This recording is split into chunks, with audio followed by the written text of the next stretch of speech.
Hello Year 7. So today we are making some gingerbread cookies. We've been doing a baking topic and so far we've made scones and cupcakes. We have looked at rubbing in method and shortening gluten by doing the rubbing in method, and we've looked at the creaming method, which helps aeration, which helps to give a nice light fluffy sponge. Well done to all of you who are attempting cooks at home. You don't have to follow along with these recipes, you don't have to do these at home, but you obviously have to watch the video, please. If you do complete practicals, it's great to be able to see them, so make sure you're sending me photos. Even if it's not of cupcakes, and it's of brownies or something instead, send me a little photo of it, it's great to see you cooking. So we are making ginger cookies today. So we're going to use something called the melting method, okay, which is quite different to the other two that we've done. So with this method, you can make ginger cookies, like we said. We could also make flapjacks with it, which are nice and easy to make at home if you did want to make something like this. So the first thing you need to do for the melting method is all of your dry ingredients need to go into your mixing bowl. So our dry ingredients include 325 grams of plain flour. Okay, so remember to use the scales properly. Remember to have them on 0 before you start, so you don't take the weight of the mixing bowl. 325. Try and be as precise as possible. What you also want to get in there is some of this stuff. Now this is called bicarbonate of soda, okay? Because this mixture is so wet, we want our cookies to have a little bit of a rise to them, and the bicarb is going to help that reaction a little bit. Now in a couple of lessons time I'll show you the difference between bicarb and bicarbonate of soda and baking powder. But for today you just need to know you need to use bicarb, please. And I think it's just half a teaspoon. 1 teaspoon. Okay, 1 teaspoon of bicarb goes in there.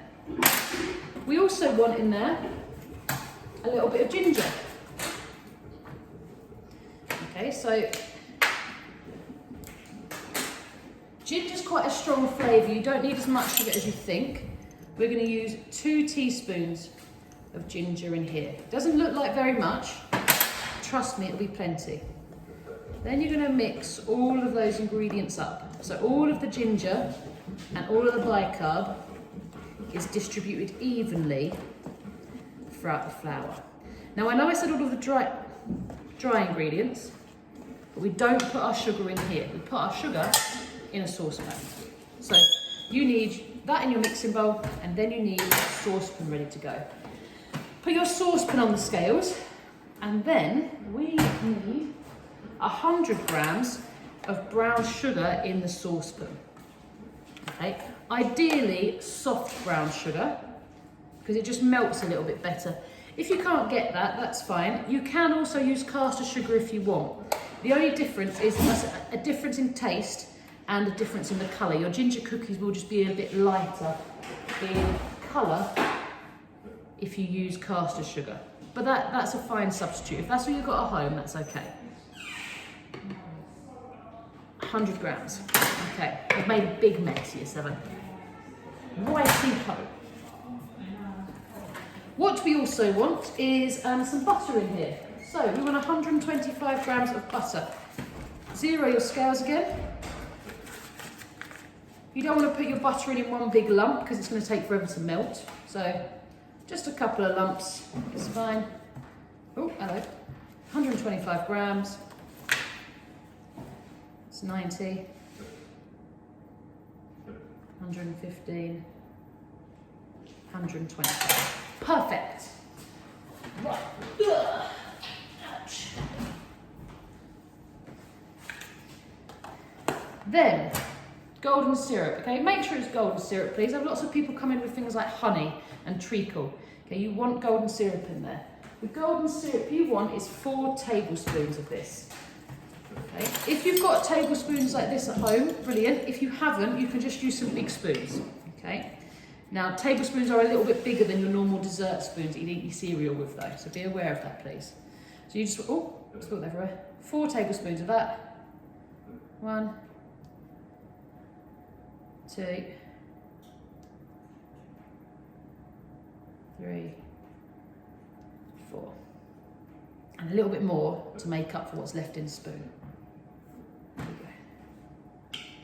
So, by the end of this stage, you should have a saucepan with butter, sugar and syrup in it, and you should have a mixing bowl that has plain flour, bicarbonate of soda and ginger in it. Our next step is to melt these ingredients together.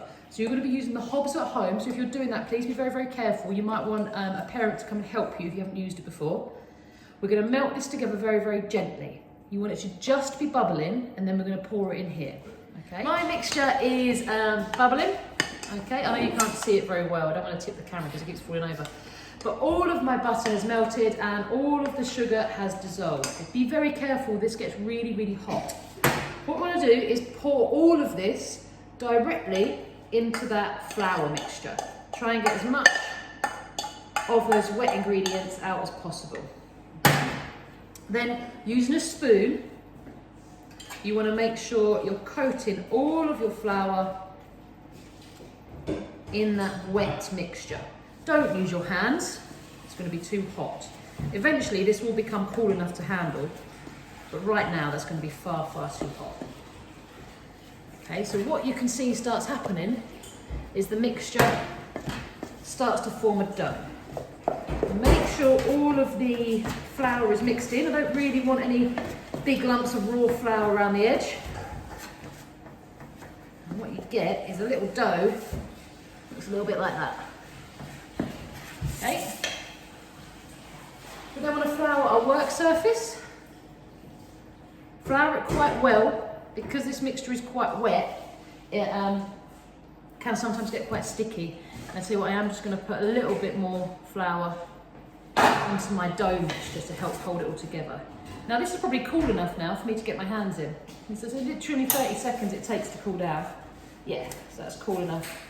And I can start bringing it together. If you remember what we did with our scones when we brought it together, that's kind of what we're looking for.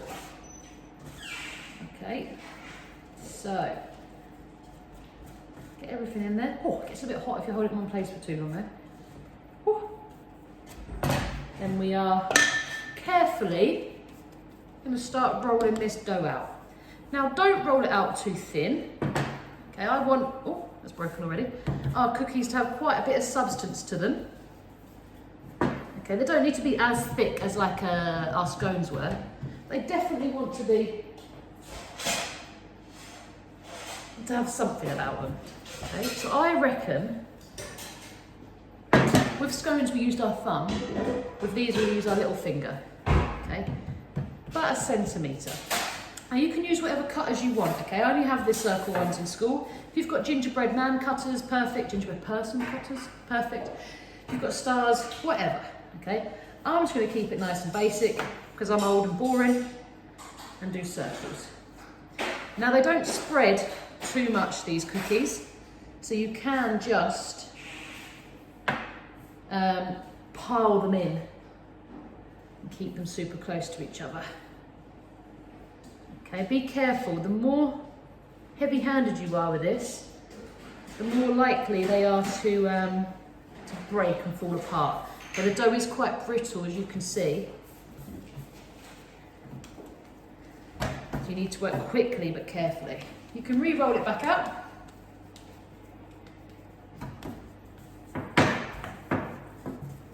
Just be aware, it's like with all doughs, the more you handle it, the harder it becomes to work with. So just handle it as little as possible, please.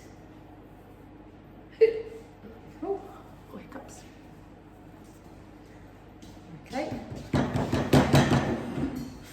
Then, that is that. Done. They go into the oven for about 15 minutes. Let me just double check. I can't remember. You don't want to overcook these. If you overcook these for too long, they go rock hard. You'll break your teeth on them. You only need a little bit of time for them just to get a little bit of colour on them. In for, 10 to 15 minutes. If you've got time, I suggest you put those into the fridge to cool for a little bit as well. I'm not going to do that today, I'm just going to pop them straight in. Okay, so 10 to 15 minutes in an oven at 100 190 degrees. So the cookies have had about 10 to 15 minutes in the oven. You can see that they are a darker colour than when they went in, okay? Try to make sure they don't catch too much at the back. They will still feel a little bit squishy when you initially take them out. That's fine, they are gonna firm up as they cool. Don't forget in here is sugar that's melted, is golden syrup that's really hot at the moment, is butter that's melted, okay? As those things cool, they solidify again. So these will get firmer. So you can leave them to cool a little bit, okay? And then you can decorate them as you want if you want to decorate them. So you could put some white chocolate on top, you can put some little, if you've got gingerbread man, you can obviously do some icing on top of that, absolutely fine.